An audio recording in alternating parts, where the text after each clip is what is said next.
تین دعا آپ کو بتا رہا ہوں خیریت سے رہنے کے لیے. نمبر 1 تینوں کل پڑھ لیں.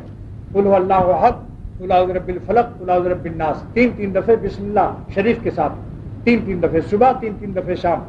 سید الانبیاء صلی اللہ علیہ وسلم کی بشارت ہے کہ جو اس کو پڑھے گا کوئی مخلوق اس کو نقصان نہیں پہنچا سکتی. انڈیا میں ایک مدرسہ گاؤں میں تھا، اس مولوی کا بیچارے کا دشمن، 2 دشمن آئے، ایک چاقو لے کر چھڑا اور ایک پستول لے کر، دونوں مارنے والے تھے اس کو.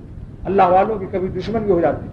تو اس نے کہا پہلے تم چاقو مارو، اس نے کہا پہلے تم پستول مارو، دونوں میں ہو گئی لڑائی، آخر میں بھاگ گئے دونوں، اختلاف پیدا ہو گئے.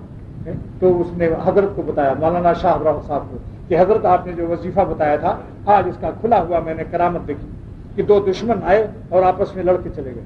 ایسی چیز ہے یہ. تینوں کل صبح شام یعنی آفٹر فجر اور آفٹر مغرب. لو بھائی مسٹر کو میں نے ٹر دے دیا.